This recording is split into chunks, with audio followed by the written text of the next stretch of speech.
சிம்ம ராசிக்காரர்களை எடுத்துக்கொள்வோம். இது நாள் வரை வெளியே சொல்ல முடியாத பல பிரச்சனைகளில் சிக்கி சிதறி சின்னா பின்னமானதுதான் சிம்ம ராசிக்காரர்களின் நிலைமை. எந்த ஒரு விஷயத்திலும் முதன்மையாக இருக்க வேண்டும், எதிர்பார்ப்பின்றி அனைவருக்கும் உதவ வேண்டும், எப்பொழுதும் மிகவும் குஷியாகவும் மிகவும் உல்லாசமாகவும் இருக்க வேண்டும் என்றுதான் சிம்ம ராசிக்காரர்கள் வேகமாகவும் விவேகமாகவும் செயல்படக்கூடியவர்கள். ஆனால் இவர்களுக்கு 7ஆம் இடத்தில் இப்பொழுது சனி பகவான் அமர்ந்திருக்கிறார். இனி 8ஆம் இடம் என்று சொல்லக்கூடிய அஷ்டமஸ்தானத்தில் சனி பகவான் வரப்போகிறார் என்பதனால் வெளியே சொல்ல முடியாத ஒரு பயம் என்பது ஏராளமான சிம்ம ராசிக்காரர்களிடம் இது நாள் வரை இருந்து கொண்டுதான் இருக்கிறது. 8ஆம் இடத்தில் இருக்கக்கூடிய இந்த ராகு என்பவர் இனி 7ஆம் வீட்டுக்கு வர இருக்கிறார். இதனால் என்ன ஆகப் போகிறது என்றால், இவர்களுக்கு கை விடுவதற்கு ஒரு பக்கத்தில் சனி இருந்தாலும் கை கொடுப்பதற்கு மறுபக்கத்தில் குரு என்பவர் பஞ்சமாதிபதியாக வருபவர் 11ஆம் இடம் என்று சொல்லக்கூடிய லாபஸ்தானத்தில் வந்து அமர்ந்து 7ஆம் இடம் என்று சொல்லக்கூடிய களத்திரஸ்தானத்தை விசேஷ பார்வையாக பார்க்க இருக்கிறார். 7ஆம் இடத்தில் வரக்கூடிய ராகு என்பவர் இங்கு தனது இருளை இழந்து பூரணமாக சுபக்கிரகமாக இவர்களுக்கு செயல்படுவார். இதனால் திருமணத்துக்காக காத்திருக்கக்கூடிய நபர்கள், குறிப்பாக காதல் திருமணம், கலப்பு திருமணம், கலப்பு இனம், மொழி விட்டு மொழி திருமணம் செய்ய காத்திருக்கக்கூடிய நபர்களுக்கு ஒரு குட் நியூஸ் என்பது கண்டிப்பாக கிடைக்கும்.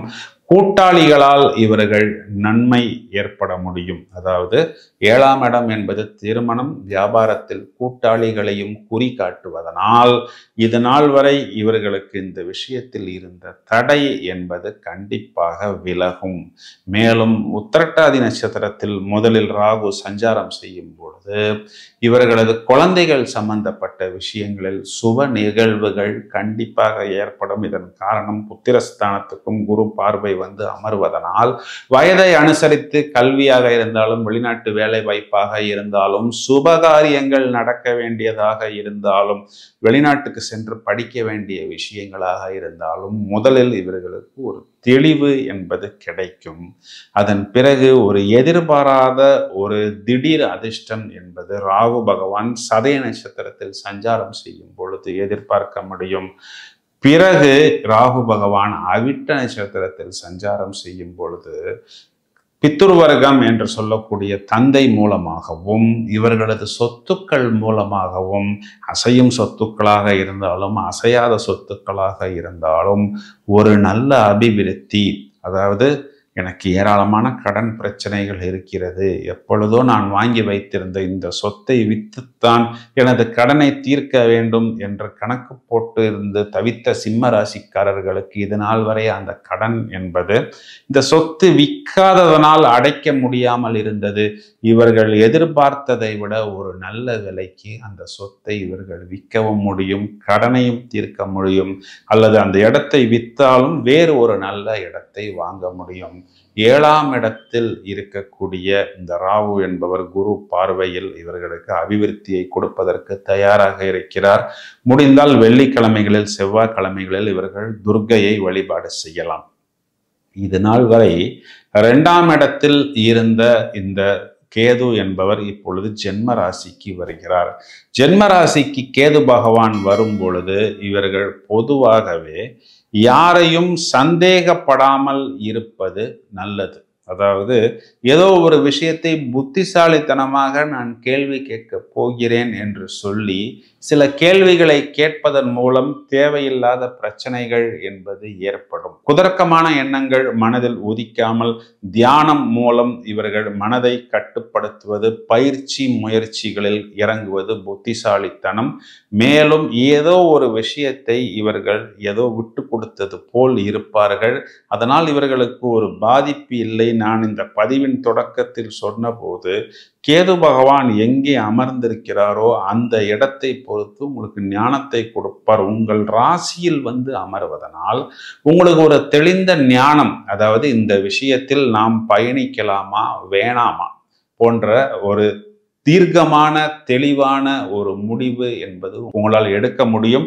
குறிப்பாக முதலில் உத்தர நட்சத்திரத்தில் சஞ்சாரம் செய்யும் பொழுது அரசாங்கம் சம்பந்தப்பட்ட விஷயங்களில் உங்களுக்கு இருந்த பலவிதமான சிக்கல்கள் என்பது தீரும். பிறகு சுக்கிரனின் நட்சத்திரத்தில் சஞ்சாரம் செய்யும் பொழுது உங்களது முயற்சிகளில் ஒரு தெளிவு என்பதும் உங்களது உத்தியோகத்தில் ஒரு தெளிவு என்பதும் நாம் இதனை முயற்சிக்கலாமா வேண்டாமா என்ற அனைத்து விஷயங்களிலும் நீங்களே சுயமாக ஒரு நல்ல முடிவை எடுக்கக்கூடிய ஆற்றலை கேது பகவான் ஏற்படுத்துவார். பிறகு மக நட்சத்திரம் என்று சொல்லக்கூடிய சொந்த நட்சத்திரத்தில் கேது பகவான் சஞ்சாரம் செய்யும் பொழுது சின்ன சின்ன அலர்ஜிக் இன்ஃபெக்ஷன்ஸ் ஏற்படுவதற்கு அமைப்பு இருப்பதனால் புதிதாக ஒரு விஷயத்தை களத்தில் எடுப்பது, புதிதாக ஒரு விஷயத்தை கையில் எடுப்பது, இல்லாத ஒரு விஷயத்துக்காக நாம் முயற்சி செய்வது போன்ற விஷயங்களில் கொஞ்சம் கவனமாக நீங்கள் உங்களை பார்த்து கொள்ள வேண்டும். இது காலகட்டங்களில் புதிதாக நீங்கள் இறங்கக்கூடிய முயற்சிகள், அது ஒரு வெளிநாட்டு பயணமாக இருக்கலாம், வெளிநாட்டு வேலை வாய்ப்பாக இருக்கலாம், அல்லது வெளிநாட்டு கல்வியாக இருக்கலாம். அது சார்ந்த நபர்களிடம் இருந்து தகுந்த ஆலோசனைகள் பெறுவது புத்திசாலித்தனம்.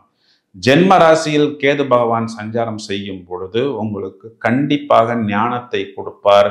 தொடர்ச்சியாக மகா கணபதி வழிபாடு செய்வது, முடிந்தால் ஒரு முறை பிள்ளையார்பட்டி சென்று திங்கட்கிழமைகளில் கேது பகவானுக்கு நீங்கள் அருகம்புல் வைத்து அர்ச்சனை, அபிஷேகங்கள், அன்னதானங்கள் தொடர்ச்சியாக 7 வாரங்கள் செய்வதன் மூலம் இந்த கேது பகவானின் மூலம் வரக்கூடிய பலவிதமான சிக்கல்களை நீங்கள் குறைத்து கொள்ளலாம். சிம்ம ராசிக்காரர்களுக்கு மறுபக்கத்தில் 11ஆம் இடம் என்று சொல்லக்கூடிய லாபஸ்தானத்தில் இருக்கக்கூடிய குரு என்பவர் 3ஆம் இடம் என்று சொல்லக்கூடிய வெற்றி ஸ்தானத்தையும் பார்க்க இருப்பதனால் உங்களது முயற்சிகளுக்கு கண்டிப்பாக ஒரு பலன் என்பதும் வெற்றி என்பதும் அதன் மூலம் லாபம் என்பதும் கிடைக்கும் என்பதுதான் நிதர்சனமான உண்மை. மேலும் பல அரிய தகவல்கள் தயாராகி கொண்டிருக்கிறது. தொடர்ந்து இணைப்பில் இருங்கள். வாழ்த்துக்கள். சிம்ம ராசிக்குண்டான ராகு கேது பயிற்சியை பத்தி பார்க்கலாம். சிம்ம ராசியை பொறுத்த வரைக்கும் பாத்துட்டீங்கன்னா, இத்தனை நாளா ராகு 2ஆம் இடத்திலையும் கேது 8ஆம் இடத்துல இருந்து நிறைய பண இழப்புகள், அவமானங்கள், தொழில நஷ்டங்கள், செய்த தொழில் பாதியில நின்று போச்சு, குடும்பத்துக்குள்ள பிரிவினை, காசு ஏமாந்தது, இப்படிங்கிறதெல்லாம் நிறைய போயிட்டு இருக்கு. அதோட சேர்த்து கண்டசனி வேற இருந்துச்சு. அதெல்லாம் நிறைய பிரச்சனைகள் போயிட்டு இருந்ததுதான் உண்மை. இப்ப அஷ்டமச்சனி நடக்குது, உங்க ராசிக்குள்ள கேது என்ட்ரி ஆகிறார். அதே போல ராகு 7ஆம் இடத்துக்கு வருகிறார். இருப்பினும் ராகு கேதுவை பொறுத்த வரைக்கும் பெரிய பிளஸ்ஸா சொல்லக்கூடிய ஒரே விஷயம் என்னன்னு பாத்துட்டீங்கன்னா, ஜென்மத்துக்குள்ள கேது வருதுன்னா அப்படின்னா நிறைய யோசனைகள், நிறைய சிந்தனைகள், புதிய புதிய கண்டுபிடிப்புகள், யாருமே கண்டுபிடிக்காத விஷயம், யாருக்குமே யோசிக்காத விஷயங்கள் எல்லாமே உங்களுக்கு யோசனைகளாக வரும். கேது அப்படிங்கிறது பிரபஞ்சம். கேது அப்படிங்கிறது ஞானத்தை கொடுக்கக்கூடிய ஒரு கிரகம். இந்த வருடம் முழுவதும் அதீத ஞானங்கள் உங்களுக்கு கிடைக்கும். நீங்க எதுல வீக்கா இருக்கிறீங்களோ அதுல உங்களைய நல்ல ஞானத்தை கொடுத்து உங்களை அதுல ஒரு வெற்றியாளராக நிச்சயமாக இந்த கேது மாத்துவார். ஜென்மசனியாக இருந்தாலும் அஷ்டம சனியாக இருந்தாலும் பண இழப்புகளும் உண்டு, அதே போல அவமானங்களும் உண்டு அப்படிங்கிறது ஒரு விதி இருக்கு. அப்போ ராகு கேதுகளும் உள்ள வரும் பொழுது ஏன் அந்த அவமானப்பட்டோம், எதனால நமக்கு பணம் இழக்குது, என்ன ரீசன் அப்படிங்கறது எல்லாத்தையுமே இந்த கேது காட்டி கொடுத்து முற்றிலும் உங்களை ஒரு நல்ல மனிதராக, உங்களை வெற்றியாளராக மாற்றுவதற்குண்டான வாய்ப்பை இந்த கேது கொடுத்துட்டு தான் போவார் அப்படிங்கிறதுல மாற்று கருத்தே கிடையாது. இதுல பெரிய பிளஸ் என்னன்னு பாத்தீங்கன்னா, கேது அப்படிங்கிறது மந்திர சித்திகளை உருவேற்றக்கூடியவர், ஞானத்தை போதிக்கக்கூடியவர், யோகா, மெடிடேஷன், ஆன்மீகம், ஸ்பிரிச்சுவலா வரக்கூடிய அனைத்துமே உங்களுக்கு சக்சஸ். ஆனா குடும்ப ரீதியாக கணவன் மனைவிக்குள்ள கொஞ்சம் கருத்து வேறுபாடுகள், கணவன் மனைவிக்குள்ள கொஞ்சம் பிரிவினைகள், சண்டை, சச்சரவு, புரிதல் குறைவு, அதாவது உயிர்காரகத்துவங்கள் எல்லாமே குறைச்சிடும். ஆனால் இது போல ஆன்மீகம் சம்பந்தப்பட்ட விஷயத்துல உங்களுக்கு என்ன பண்ணிடுங்க, அதீத ஞானத்தை குறிச்சு அதுல உங்களுக்கு நல்ல பப்ளிசிட்டி பண்ணி கொடுக்கறதுக்கு உண்டான வாய்ப்பையும் ஏற்படுத்தி கொடுத்து விடுவார். அஷ்டமச்சனி நடந்தாலும் அதை தாங்கக்கூடிய அளவுக்கு இந்த கேது உங்களுக்கு மந்திரங்களையும் தெய்வ அனுகிரகத்தையும் இறை வழிபாட்டையும் கொடுத்து உங்களை காப்பாற்றுவார் அப்படிங்கிறது மாற்று கருத்தே கிடையாது. அடுத்து கேது பார்க்கக்கூடிய இடம் 3ஆம் இடத்தை தொடர்பு கொள்கிறார். அப்ப 3ஆம் இடங்கிறது உங்களுடைய கம்யூனிகேஷன் லெவலை அதிகப்படுத்தும், நிறைய பேர்களுடைய தொடர்புகளை ஏற்படுத்தும், நிறைய பத்திரங்கள் சார்ந்தது, டாக்குமெண்ட் சார்ந்த விஷயங்கள்ல வில்லங்கம் இருக்குது, அதெல்லாம் இல்லாம இருக்குது அப்படின்னா அது எல்லாமே உங்களுக்கு வருவதற்குண்டான வாய்ப்பை நிச்சயமாக ஏற்படுத்தி கொடுப்பார். சகோதரர்களுக்கு இருந்து வந்த கருத்து வேறுபாடுகளை விலகுவதற்குண்டான வாய்ப்பையும் கொடுப்பார். அதே போல மாமனாருக்கும் உங்களுக்கும் ஏதாவது பிரச்சனை வம்பு வழக்குகள் ஏதாவது இருக்குதுன்னா அது எல்லாமே உங்களுக்கு விலகி கொடுப்பாரு. ராகு கேதுகளை பொறுத்த வரைக்கும் நல்லா இருக்குதுன்னா நல்லா இல்லாம பண்ணும், நல்லா இல்லைன்னா நல்லா இது பண்ணும். அதுதான் உண்மை. அப்போ உங்களுக்கு இந்த உறவுகள் ரீதியாக மாமனார்கிட்ட இளைய சகோதரர்கள் மூலமாக எல்லாம் உங்களுக்கு பிரச்சனைகள் இருக்குது அப்படின்னா அந்த பிரச்சனை எல்லாமே ரிலீஸ் பண்ணி உங்களுக்கு அவங்க மூலமாக வரக்கூடிய நன்மைகளை நிச்சயமாக ஏற்படுத்தி கொடுப்பார். நிறைய பேரோட கான்டாக்ட் அப்படிங்கிறது இருந்து கொண்டே இருக்கும். சோசியல் மீடியால இருக்கீங்க அப்படின்னா அதுல ஒரு வளர்ச்சியை கொடுத்துரும், உங்களை பிரபலப்படுத்தி விட்டுரும். அந்த இடத்துல நீங்க யாரு என்ன அது வந்து உங்க ஜாதக ரீதியை நல்லா பிரபலப்படுத்துதோ, அது தீய தீய விஷயத்துல பிரபலப்படுதோ அது உங்க ஜாதகத்தினுடைய தசாபுத்தி படி. ஆனா ஏதாவது ஒரு வழியில உங்களை பிரபலப்படுத்துறதுக்கு உண்டான வாய்ப்பை இந்த கேது ஏற்படுத்தி கொடுப்பாரு. அப்ப அவரே பாத்துட்டீங்கன்னா 11ஆம் இடத்துக்கு தொடர்பு ஏற்படுத்துகிறார். அப்போ மூத்த சகோதரர்கள் மூலமாக உதவிகள், அதே போல உங்களுடைய ஆசைகள் எல்லாமே நிறைவேறுவது. சின்ன வயசுல எல்லாம் நம்ம நிறைய ஆசைகள் இருந்திருக்கும், அதெல்லாமே நிறைவேறாம இருக்கும் இல்லையா, அந்த ஆசைகள் எல்லாமே நிறைவேற்றுறது. அதே போல இன்னொரு விஷயம் பாத்தீங்கன்னா அஷ்டபட்சனில் அவமானப்படுத்துன்னு சொல்றோம். கேது 11ஆம் இடத்தை தொடர்பு கொள்றதுனால ஆண்களாக இருந்தால் பெண்களுடைய தொடர்பும், பெண்களாக இருந்தால் ஆண்களுடைய தொடர்பும் தானாக தேடி வரும். இதெல்லாம் கொஞ்சம் அவாய்ட் பண்ணிக்கணும். இல்ல தேவையில்லாத நீங்க தப்பே பண்ணலினாலும் அந்த தப்புக்குண்டான தண்டனையும் அந்த தப்புக்குண்டான ஒரு தலைகுனிவையும் உங்களுக்கு ஏற்படுத்தி கொடுத்து விடும். நீங்க தப்பே பண்ணலினாலும் அதற்குண்டான விஷயத்த செஞ்சுட்டு போயிடும். அதனால கொஞ்சம் கவனமாக இருக்க வேண்டும். ஆனால் ஏதாவது ஒரு வழியில லாபத்தை கொடுத்தே தீரும். 11ஆம் இடங்கிறது லாபம் இல்லையா, இந்த கேது 11ஆம் இடத்தை தொடர்பு ஏற்படுத்துறதுனால லாபம் கொஞ்சம் தடைப்பட்ட பிறகு வரும் அப்படிங்கிற அமைப்பு உண்டு. அடுத்தது ராகுவை பொறுத்த வரைக்கும் பாத்தீங்கன்னா ராகு வந்து ராசிக்கு 7க்கு வராது. ராகு ராசிக்கு 7க்கு வரக்கூடிய காலகட்டங்கள்ல திருமணம் ஆகாம இருந்தாலும் கூட திருமணம் ஆகிவிடும். ரொம்ப வருஷம் ஆச்சுங்க திருமணத்துக்கு உண்டான வாய்ப்பே இல்லைங்க அப்படின்னு இருந்தாலும் கூட ஒரு சிலர் கேக்குறாங்க அஷ்டம சனியில திருமணம் பண்ணலாமா அப்படின்னு கேக்குறாங்க. அதெல்லாம் கணக்கே கிடையாது. அஷ்டம சனியில 7.5 சனியில தான் திருமணம் நடக்கும். நீங்க பார்க்கக்கூடிய வரன் நல்ல வரனா, பொருத்தம் போடக்கூடிய விஷயம் நல்ல விஷயமா, பொது பொருத்தமா பார்க்காம கட்ட பொருத்தங்கள் கிரக பொருத்தங்கள் பார்த்து கரெக்டா பண்ணினீங்கன்னா எத்தனை சனி வந்தாலும் எத்தனை ராகுகேதுகள் வந்தாலும் நல்ல வரன் உங்களை விட்டு பிரியாத வரனா அமைத்து கொடுப்பார் அப்படிங்கறதா உண்மை. அது வந்து உங்களுடைய கையில தான் இருக்கு. அதே போல திருமணம் ஆயிருக்கு அப்படின்னா கொஞ்சம் கணவன் மனைவிக்குள்ள கருத்து வேறுபாடுகள், வம்பு வழக்குகள், சில மனக்கசப்புகள் இதெல்லாம் ஏற்படுத்தி கொடுக்கும் அப்படிங்கிற அமைப்பு. வியாபாரம் நல்லா செழிப்பா இருக்கும். வியாபாரம் பண்ணிட்டு இருக்கிறீங்க, இப்ப வியாபாரம் டல்லா இருக்கு அப்படின்னா வியாபாரம் செழிப்பா இருக்கு. இல்ல வியாபாரம் ஓரளவுக்கு போயிட்டு இருக்கு அப்படின்னா அதுல கொஞ்சம் டல்லாகிறதுக்கு உண்டான வாய்ப்புகளையும் ஏற்படுத்தி கொடுப்பார்.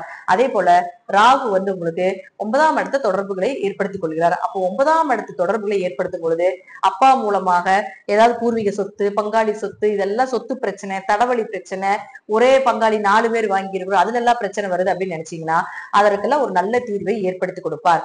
உயர்கல்வி படிப்பதற்குண்டான வாய்ப்புகள், நல்ல குரு அமைச்சு கொடுப்பது இதெல்லாமே உண்டு. அதன் மூலமாக ஒரு வளர்ச்சி அப்படிங்கிறது நிச்சயமாக ஏற்படுத்தி கொடுப்பார்.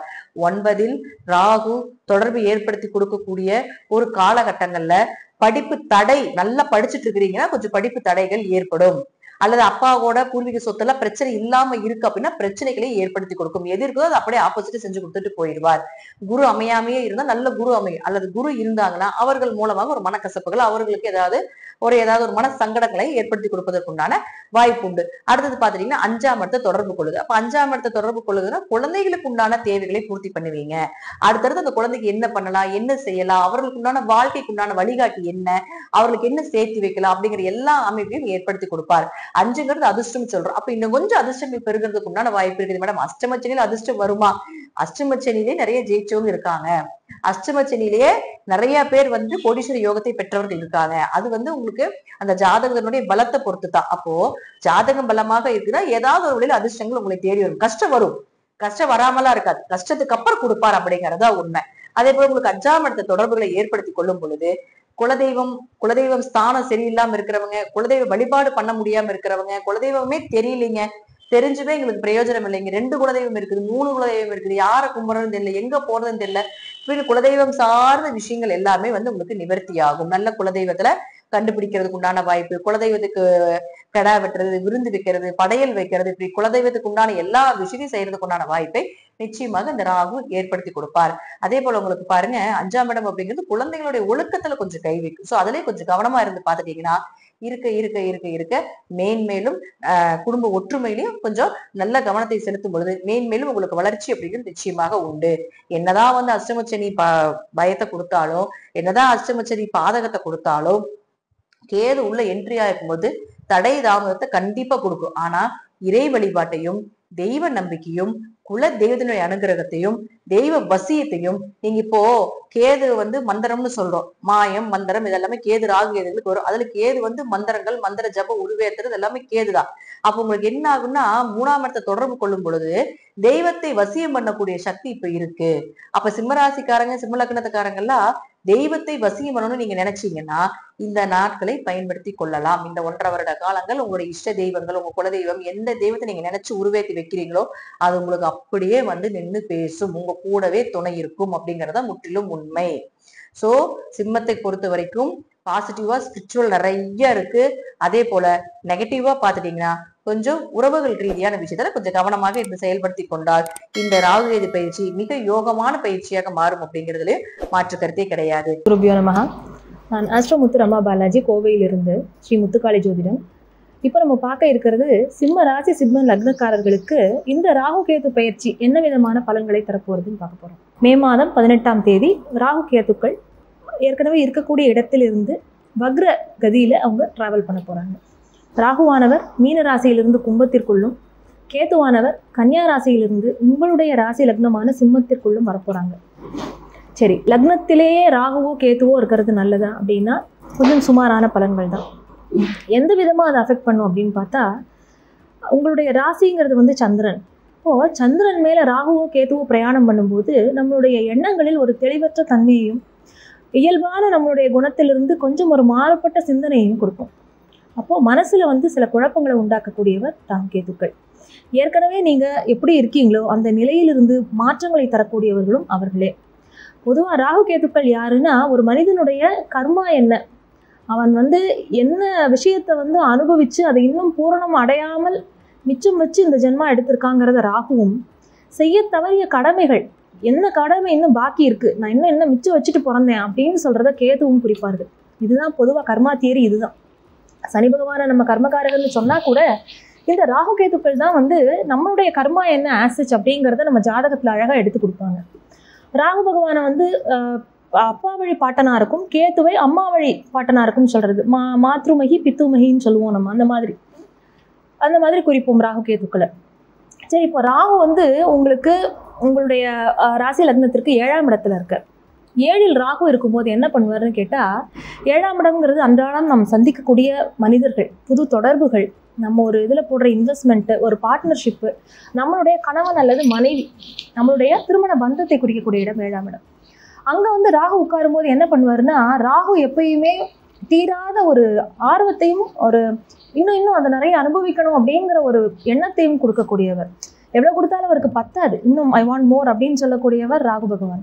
இப்போ என்ன ஆகும்னா, 7ஆம் இடத்துல போய் அவர் உட்காரும்போது அடுத்தவர்கள் மேலே உங்களுடைய எதிர்பார்ப்புகளை ரொம்ப ஜாஸ்தி பண்ணுவார். நீங்கள் வந்து அதாவது நீங்கள் பார்க்கக்கூடிய விஷயங்கள் உங்களை ரொம்ப கவரக்கூடியதாக அதன் பக்கமே உங்களுடைய நாட்டம் போகும். பெரிய பெரிய மனிதர்கள் தொடர்பு எல்லாம் கிடைக்கும், பிரம்மாண்டமான விஷயங்களை நோக்கி உங்கள் எண்ணம் போகும். ஆனால் அதோடைய அவுட்புட் எப்படியா இருக்கும் அப்படிங்கிறதுல தான் நீங்கள் கவனமாக இருக்கணும். லக்னத்திலேயே கேது உட்காரும்போது, ராசிக்குள்ளேயே உட்காரும்போது அதில் கொஞ்சம் விரக்தியையும் மனசு வெறுத்து போன தன்மையும் கொடுத்துருவார். அப்படின்னா என்ன அர்த்தம்? கண்ணை நம்பாதேன்னு அர்த்தம். நம்ம பார்க்கக்கூடிய விஷயங்கள் எல்லாத்தையும் அப்படியே நம்பிடக்கூடாது. புது மனிதர்கள், புது தொழில் முதலீடுகள், இது எல்லாத்துலேயும் கவனமாக இருக்க வேண்டிய காலகட்டம் இது. அதே போல் திருமணத்திற்கு அப்படின்னு பார்க்கும்போது இப்போ குரு எங்கே இருக்காருன்னு பாருங்கள். எல்லாருக்குமே குரு பலன் வந்துருத்தாங்கிறது தான் முதல் கேள்வியாக இருக்கும். இப்போ திருமண வாழ்க்கைக்குள்ளே வரப்போகிறவங்க, ஏன்னா 7ஆம் இடத்துல ராகு சம்மந்தப்படும் போது நமக்கு ஒரு எதிர்பாலினத்தின் மீது ஒரு நட்போ ஒரு ஈர்ப்போ வரும். ஆனால் அது சரியானது தானா அப்படிங்கிறது ரொம்ப ரொம்ப நம்ம தெளிவாக ஆராய்ச்சி பண்ணிக்க வேண்டியது ரொம்ப அவசியம். இந்த 7ஆம் இடத்தில் ராகு இருக்கக்கூடிய காலத்தில் வந்து திருமணம் ஃபிக்ஸ் பண்ணும்போது ரொம்ப கேர்ஃபுல்லாக இருக்கணும். அடுத்து என்ன தசை புக்தி வருது, இப்போ என்ன நடந்துட்டு இருக்கு, நம்ம யாருக்கு நம்ம இப்போ வந்து நிறைய பேருக்கு வந்து காதல் திருமணமாகவே இருந்தால் கூட ராகு 7ல் உட்கார்ந்துருந்தா திருமணத்தில் நிறைய பிரச்சனைகளை கொடுத்து தான் அதை நிவர்த்தி பண்ணும். அப்படி இருக்கும்போது குரு பார்வைப்பட்டது அப்படின்னா அது வந்து நமக்கு பெரிய சேதாரம் இல்லாமல் நல்லபடியாக முடிக்கும். அதில் வந்து நீங்கள் ரொம்ப ரொம்ப எச்சரிக்கையாக இருக்கணும். இப்போ குரு உங்களுடைய ராசிக்கு 11ஆம் இடத்துல உட்காந்துருக்காரு, லாபஸ்தானத்தில். ஆனால் குரு யார் உங்களுக்குன்னு பார்த்தா உங்களுக்கு வந்து 5-8க்கு உண்டானவர். அப்போது அஷ்டமாதிபதியோட வேலையும் அவர் செய்கிறாராங்கிறதுல நீங்கள் கவனமாக இருக்கணும். குரு பார்வை எங்கெல்லாம் இருக்குன்னு பார்த்தீங்கன்னா, அவர் மிதுனத்தில் இருந்து தனுர் ராசியும் பார்க்குறார், கும்பத்தையும் பார்க்குறார், அப்போது துலாம் ராசியையும் பார்க்குறார். அப்போது உங்களுடைய 3, 5, 7ஆம் இடங்களில் குரு பார்வைப்படும் போது அது வந்து ஓரளவு உங்களுக்கு நற்பலன்களை கொடுக்கும். அப்போ ராகு ஏதாவது வேண்டாத விஷயங்களை செய்யலாம் அப்படிங்கிற மாதிரி அவர் உங்களுக்கு எண்ணங்களில் சில ஒரு போராட்டங்களையும் ஒரு மாற்றத்தையும் கொடுத்தால் கூட குருவுடைய பார்வை மூலமாக அது வந்து நீங்கள் ஓரளவு கண்ட்ரோல்டாக இருக்கும் உங்களுடைய பிஹேவியர். அப்போ குரு பார்வை ஓரளவு கை கொடுக்கக்கூடியதாக இருக்கிறது. சரி, இப்போ இந்த காலகட்டத்தில் திருமணத்திற்கு முயற்சி பண்ணலாமா அப்படின்னா கட்டாயம் பல பேருக்கு காதல் திருமணம் கைகூடும். ஆனால் ஒரு சிக்கலை கொடுத்து பெற்றோர்களுடைய சம்மதம் இருக்காங்கிறத பார்த்து அவங்களுடைய ஒரு சின்ன ஒரு கருத்து வேறுபாடோட இந்த கல்யாணம் நடக்கும். அந்த மாதிரி தான் நம்ம அதுக்கு எடுத்துக்க முடியும். அப்போ பெற்றோருடைய சம்மதத்திற்காக வெயிட் பண்ணி அவங்களுடைய ஆசீர்வாதத்தோட கல்யாணம் பண்ணிக்கோங்க, அது ரொம்ப நல்லது. அதே போல் குழந்தை பேற்றுக்காக முயற்சி செய்து கொண்டிருப்பவர்களுக்கு குழந்தை பேர் கட்டாயமாக கிடைக்கும். உடல்நிலையில் இருக்கிற தொந்தரவுகள்லாம் போய் ஒரு ட்ரீட்மெண்ட் மூலமாக தான் எங்களுக்கு கிடைக்கணும்னு இருக்குன்னு அது கட்டாயமாக கிடைக்கும். அடுத்து சனி பகவான் 8ஆம் இடத்துல உட்கார்ந்துட்டு இருக்கிறதுங்கிறது ரொம்ப ரொம்ப கவனமாக இருக்கணும். ஏன்னா அஷ்டம சனி எப்பயுமே கஷ்டத்தை கொடுக்கும். அது கடகராசி சிம்ம ராசிக்காரர்களுக்கு விருச்சிகம் மேஷத்துக்கெல்லாம் சனி பகவான் அவருடைய பலனை மற்றவங்களுக்கு எப்படி செய்கிறாரோ இல்லையோ நம்மளெல்லாம் வச்சு செஞ்சுருவார். அதனால சிம்மராசிக்காரர்கள் சிம்ம லக்னக்காரர்கள் அஷ்டம சனி காலம் இது அப்படிங்கிறதுனால எல்லாத்துலேயும் கவனமாக இருங்க. அது என்ன விஷயமா இருக்கட்டும், அகம் சார்ந்த விஷயம் புறம் சார்ந்த விஷயம் எதுவாக இருந்தாலும், உங்கள் மனது சம்பந்தப்பட்டதாக இருந்தாலும் உலக விஷயங்கள் சம்பந்தப்பட்டதாக இருந்தாலும் கவனமாக இருங்கள். ராகு போய் 7ல் உட்கார்ந்துருக்கும் போது என்ன பண்ணுவாருன்னா, அடுத்தவங்களுக்காக நான் உங்களுக்கு இதை செஞ்சு கொடுக்குறேன் அப்படின்னு சொல்லிட்டு ஒரு வாக்கு கொடுக்க வச்சு அதனாலேயே நம்ம அடுத்தவங்களுக்காக நம்ம போய் ஒரு சிக்கலில் மாட்டிப்போம். ஏன்னா 8ல் சனி உட்கார்ந்துருக்கார். அதனால 6, 7 இடத்திற்கு உண்டான சனி பகவான் 8ல் இருக்கார். அப்போ ராகுவும் போய் 7ல் உட்காரும் போது பிறர் மூலமாக நமக்கு சிக்கல்ங்கிறத உண்டாக்கிடுவார். ஏன்னா ராகு உட்கார்ந்துருக்கிறது சனி பகவானோட வீடு. சனி உங்களுக்கு 6ஆம் இடத்திற்கும் உண்டானவர். அப்போ கடன், நோய், எதிரி, வம்பு வழக்கு இது எல்லாத்தையும் கொடுக்கக்கூடிய சனி பகவான் வீட்டில் ராகு உட்காரும் போது சனியை போலவே பிஹேவ் பண்ணுவார். அப்போ உங்களுக்கு என்னன்னா 2 சனி பகவானோட பிடிக்குள்ள நீங்கள் இருக்கீங்கிறத ரொம்ப ரொம்ப கவனத்தில் வச்சுக்கணும். எப்பயுமே ராகு சனியை போல பலன் கொடுக்கக்கூடியவர், கேது செவ்வாயை போல பலன் கொடுக்கக்கூடியவர்.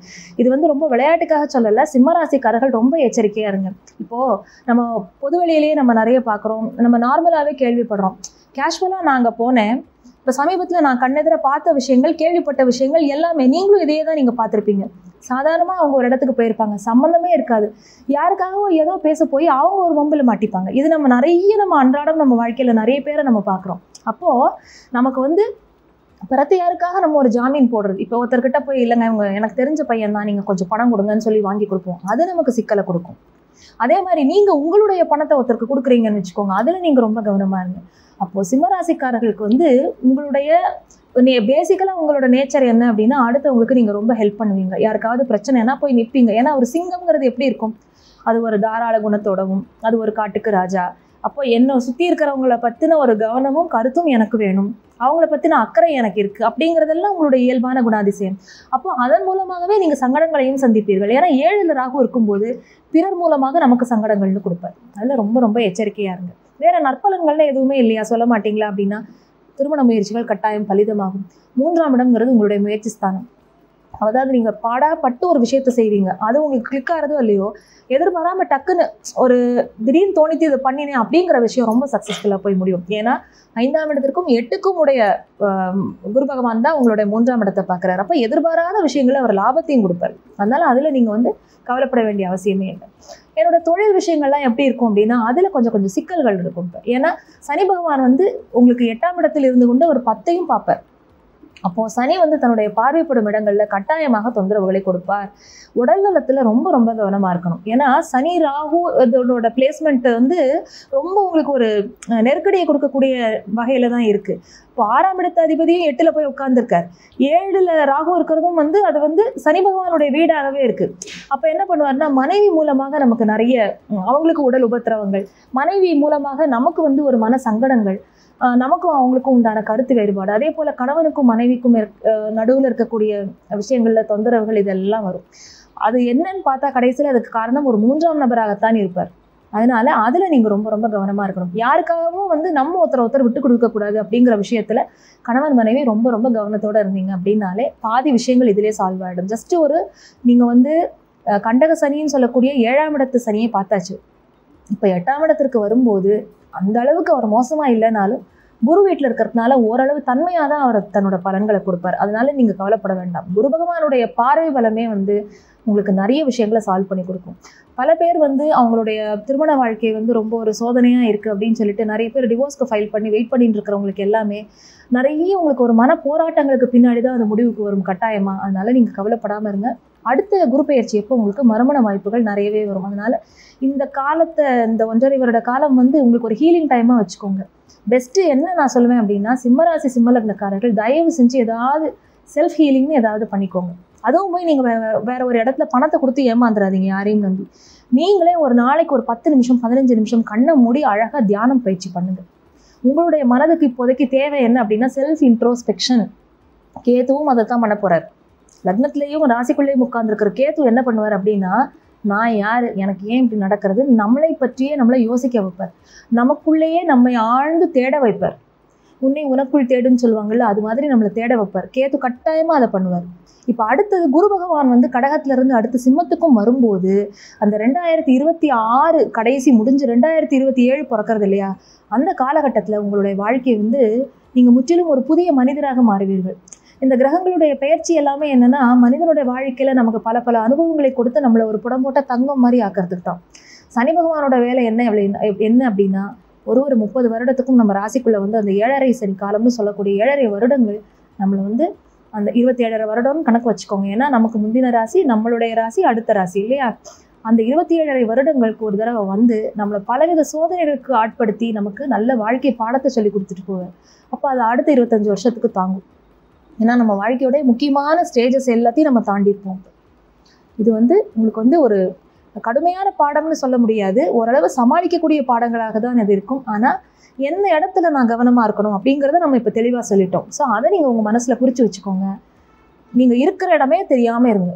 பல பேர் உங்களை தூண்டி விடுவாங்க, நீங்கள் எனக்கு இதை பண்ணி கொடுங்க, உங்களால் முடியாதா, எல்லாம். அதாவது உங்களுடைய கௌரவத்தையும் நான் அப்படிங்கிற அந்த உங்களோட ஈகோவை வந்து கிளறி விடுறதுக்குனே சுற்றி 4 பேர் இருப்பாங்க. அதில் மட்டும் தயவு செஞ்சு கவனமாக இருங்க. சிம்மராசி சிம்மலக்னக்காரர்கள், நீங்கள் இருக்கிற இடமே தெரியாமல் அமைதியாக இருங்க. கொஞ்ச நாள் வந்து காட்டு ராஜா வந்து லீவில் போயிட்டாரு அப்படிங்கிற மாதிரி சைலண்ட் ஆகிடுங்க. சைலண்ட் மோடுக்கு போயிடுங்க. சுற்றி இருக்கிற கான்டாக்ட்ஸ் எல்லாத்தையும், வேண்டாத கான்டாக்ட்ஸ் எல்லாத்தையும் கொஞ்ச நாள் மியூட்டில் போட்டுருங்க.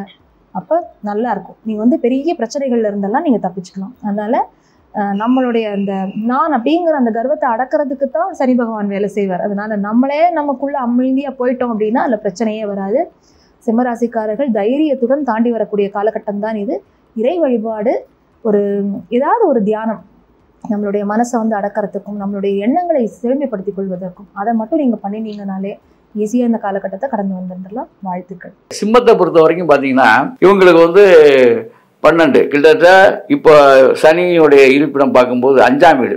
இப்போ சிம்மத்துக்கு 5ஆம் வீட்டை குரு பார்க்குறாரு, பஞ்சம பாக்கியத்தை பார்த்துறாரு. அப்போ உங்களுக்கு வந்து குருவின் பார்வை சிறப்பாக இருக்குது.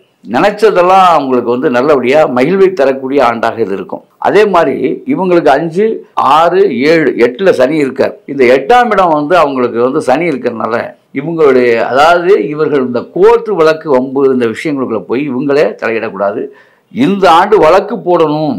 ஏன்னா ரொம்ப பேர் திட்டத்தில் இருப்பாங்க, இந்த வருஷம் நம்ம கேஸ் போட்டணும் அவன் மேலே அப்படிலாம். அந்த மாதிரி வழக்கு பிரச்சனைகளுக்கான ஆண்டு இது இல்லை. அதெல்லாம் கம்மி பண்ணிக்கிட்டு சமாதானமாக போவது நல்லது இவங்களுக்கு. ஏன்னா சனீஸ்வர பகவான் இருக்கிற இடம் சரியில்லை. அதனால் ஏன்னா முதல்லையே சனி பிரச்சனைக்கு உரியவர் அந்த இதுக்கு ராசிக்கு. அப்போ அதை நம்ம ரொம்ப சிந்தித்து செயல்பட வேண்டிய ஒரு இது. அதே போல் பார்த்திங்கன்னா இந்த ராகு இருக்கிற இடம், இப்போ ராகு வந்து பார்க்குற ராகுவால் ஒரு நல்ல விஷயம் உருவாகும் இவங்களுக்கு. இதில் நல்ல விஷயம் என்னென்னா இவங்களை பொறுத்த வரைக்கும் பெண், அதாவது கல்யாணம், இந்த மாதிரி விஷயங்களில் பெரியவங்க சொல்கிறத கொஞ்சம் கேட்டு செயல்பட்டால் சிம்மராசிக்காரர்களுக்கு நல்லது. இதில் இவர்களாக முடிவெடுத்து செயல்பட்டால் அந்த வாழ்க்கை என்பது சிறத்தன்மை அடையாது. ஆணாக இருந்தாலும் பெண்ணாக இருந்தாலும் சிம்மராசியாக இருந்து இந்த ஆண்டு அவர்கள் திருமணத்திற்கான வாய்ப்பை அவர்களே முடிவெடுத்து, காதல் கல்யாணமாக இருக்கட்டும் இல்லை வீட்டு அரேஞ்ச்மெண்ட், இதெல்லாம் ரொம்ப ஆழ்ந்து சிந்தித்து செயல்படணும். இல்லைன்னு சொன்னால் வாழ்க்கை சிறக்காது. வாழ்க்கை வந்து பழக்கம் மாறுவதற்கும் வாய்ப்பு இருக்குது. ஏன்னா ராகு இருக்கும் இடம் சரியில்லை. அப்போ சிம்மத்தை பாருங்க, 5, 6, 7ல் உட்காந்துருக்கார். அப்போ சப்தம ஸ்தானத்தில் உட்காந்து அதுவும் சிம்மத்தை வேற பார்வையிடுறார். அப்படிங்கும்போது ஏதோ பெண்களால் பிரச்சனையும் வருவதற்கு வாய்ப்பு, ஆண்களுக்கு, அதாவது பெண்களுக்கு வந்து ஆண்களால் சிக்கல் வர்றதுக்கும் வாய்ப்பு இருக்குது. இப்படி பார்க்கும்போது அந்த ரணசத்தம், அதே மாதிரி கணவன் மனைவி உறவு கூட இந்த ஆண்டு கொஞ்சம் பிரச்சனையாகத்தான் இருக்கும். அப்போ இதுலெல்லாம் அவங்க கொஞ்சம் சிரத்தை எடுத்து அவங்களுக்குள்ள அனுசரித்து போக வேண்டிய ஆண்டு இது. மற்றபடி பெருசாக சிம்மத்துக்கு சொல்கிறதுக்கு ஒன்றும் இல்லை. ஆனால் இருந்தாலும் மனவியல் ரீதியாக தன்னுடைய மனதை சாந்தப்படுத்தி கொண்டு சமாதானப்படுத்தி கொண்டு வாழ வேண்டிய ஆண்டு இது. ஆக இந்த ஆண்டில் ஒரு பெரிய அதிர்ஷ்டமான ஆண்டு இது. அதாவது இது மேசத்துக்கும் ரிஷபத்துக்கும் சொன்ன மாதிரி இவர்களுக்கு பலன் சொல்ல இயலாது. சற்று ஏதோ பரவாயில்ல அப்படி சொல்லலாம். மார்க்கு அப்படின்னு உங்களுக்கு கொடுக்குறதா இருந்தால் நம்ம ஒரு 60 மார்க் தான் தர முடியும். ஏன்னா ஏகப்பட்ட ரிமார்க்கு இருப்பதால் மார்க்கு குறைகிறது. ஆகவே சிம்மம் தடுமாறாமல் இருக்க வேண்டுமென்றால், சிம்மமாக இருக்க வேண்டுமென்றால், சிம்மம் வன்மமான விஷயங்களுக்குள் போகாமல் இருக்க வேண்டும், வம்புக்கு போகாமல் இருக்க வேண்டும். வம்பு வந்தாலும் கூட அமைதியாக இருக்க வேண்டிய ஆண்டு இந்த ஆண்டு. ஆகவே சிம்மராசி மெய்யன்பர்கள் இறைவனை நாடுகின்ற நேரம் இது. இவர்கள் முக்கியமாக 5ஆம் வீடு அப்படி பார்க்கும் பொழுது இவர்கள் திருநள்ளாறு சென்று வருவதும் அதே போன்று ஐயனார் கோயிலுக்கு சென்று வருவதும் இவங்களுக்கு ரொம்ப ரொம்ப ஒரு நல்ல விஷயமாக கருதப்படுது. ஆகவே சிம்மராசி மெய்யன்பர்கள் ஐயனார் ஆலயத்துக்கு சென்று வருவது மிக மிக நல்லது. சனிக்கிழமையில் ஐயனார் ஆலயம் செல்வதும், ஞாயிற்றுக்கிழமை என்று ஏதாவது ஒரு பழமையான சிவன் கோயிலுக்கு சென்று வருவதும் உத்தமம்.